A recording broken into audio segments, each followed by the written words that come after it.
حبايبي عاملين ايه؟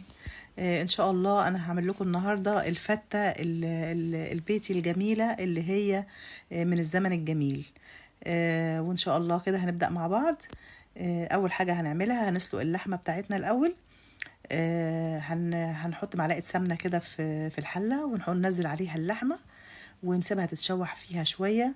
وهنزل عليهم بقى بعد كده ببصلتين كده نجيبهم نقطعهم ونحطهم على اللحمه كده، وطماطمايه نقطعها نصين ونحطها عشان ما نقطعهاش قوي عشان بتتهري في الشوربه قوي.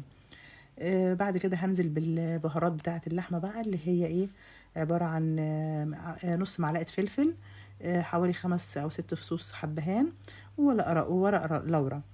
هحطهم على اللحمه واقلبها وابدا اشوحها لحد ما تديني الشكل ده كده. هنغطي عليها البوتاجاز ونوطي عليها لما تتشوح وتديني المنظر ده. بعد كده هنزل عليها بالميه، ويا ريت تكون ميه مغليه عشان اللحمه ما تاخدش معايا سوا. كل ما الميه بتكون سخنه بيكون الاحسن للحمه. هقلبها كده واغطي عليها واسيبها تستوي مع نفسها. بعد كده هنعمل الرز الابيض بقى بتاع الفته، لان لازم يكون رز ابيض. هنحط لها معلقتين سمنه وشويه زيت، وهنزل بقى بكوبايتين رز وعليهم كوبايتين ميه، او الرز حسب ما انت عايزه بقى، كوبايتين رز 3 بس الميه نفس معيار الرز زي ما قلت لكم قبل كده. هنشوح الرز مع بعض كده، وعشان لما بنشوح بيبقى مفرفر وحلو ما بيبقاش معجن. وهنزل عليه بالميه بتاعته المقدار الرز طبعا. وبعد كده هنحط الملح بتاعه بقى على حسب الحدق طبعا. هنا هنحط معلقتين ملح معانا عشان المقدار اللي انا عاملاه، اللي هما كوبايتين رز وكوبايتين ميه، ونحط الملح معلقه طبعا ملح صغير.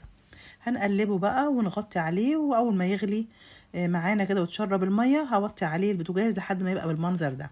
كده استوى معانا الرز. تمام، هنركنه على جنب وناخد بقى نعمل الصلصه بتاعه الفته.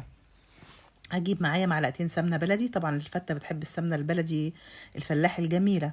وهحط عليها معلقتين توم كده صغيرين، وهقلب معايا التوم كده لحد ما يديني اللون الوردي. ما بحبش طبعا نحرق التوم عشان ما يمررش في الاكل بالشكل ده كده. وهنزل بقى بصلصه الطماطم اللي انا عاملاها واللي انا وريتها لكم قبل كده في الفيديو اللي فات، عملتها لكم مخصوص عشان خاطر دي بتوفر معايا المجهود والوقت والطعم وكل حاجه، لان بتبقى مسبكه كده ما بتاخدش اي وقت على البوتاجاز. هنزل بالملح بتاعها احدقها واسيبها بقى تغلي مع بعض شويه، وبعد كده بعد وشويه فلفل اسود، وبعد كده هزودها كبشه شوربه قبل ما احطها على الفته. هنا بقى حمصت العيش في فرن البوتاجاز وقطعته قطع صغيره كده. هاجي بقى معلقتين سمنه بلدي مسيحاهم كده برضو واحطهم على العيش، وبعد كده انزل بكبشتين 3 شوربه على العيش. مش عايزاه يتبلل معايا قوي يطرى قوي، عشان هعمل له دقه بالثوم والخل وهتشها على العيش دلوقتي وهكملها بشوربه، فمش عايزاه يطرى دلوقتي وانت بتحطي الشوربه دي. تشوفيه كده زي ما انا بوريكي، يبقى ناشف شويه. واغطي عليه واسيبه واعمل بقى الدقه دي برضو. هحط معلقه توم كده مع معلقه سمنه واطشها بالخل، والخل يكون طبعا بعيد عن البوتاجاز عشان ما بيشتعل بسرعه. وهزودها كده كبشتين شوربه وهسيبها تغلي معايا على النار. اول ما تغلي معايا هاخدها بقى وانزل بيها على العيش اللي انا عملته.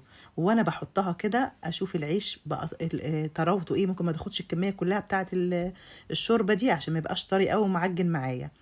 بعد كده هضيف معلقه صلصه برضو على وش العيش كده، عشان طبعا الصلصه بتدي طعم جميل قوي للفته. طبعا الريحه بقى مش قادره اقولك عليها عامله ازاي، قلبت البيت كله. وبعد كده هنزل بقى بالرز بتاعي. ارص بقى طبق الفته بتاعي الجميل ده كده. احط الرز على وش العيش لحد ما اغطي العيش خالص كده. وبعد كده اجيب بقى طبعا الصلصه بتاعتي واعملها على وش الرز بالشكل ده كده. والصلصه طبعا مش عايزه اغطي، بحط مثلا كبشتين او حاجه لحد ما يتغطى الرز معايا. وبعد كده بحط، ممكن تحطي بقى طبق صلصة كده تقدميه جنب الطبق برضو للي عايز يزود صلصة بقى يزود صلصة كمان. عشان في ناس طبعا بتحب الصلصة زيادة في الأكل قوي، فاحنا هنحط ايه الصلصة المعقولة كده على الوش، حوالي كبشتين كده نغطي الرز معانا كده. ونحط طبق زيادة كده جنب الطبق زي ما بقولك.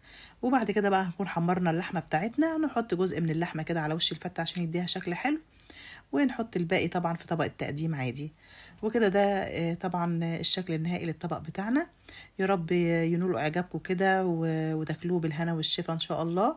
وطبعا عايزه رايكم طبعا في الكومنتات بتاعتكم، واي استفسار او اي سؤال عايزاه مني تقوله لي في الكومنتات او في الرسائل بتاعتك، وهجاوبك عليه على طول ان شاء الله. ما تنسونيش في اللايك والشير، وبالهنا والشفا مع اكله هنيه.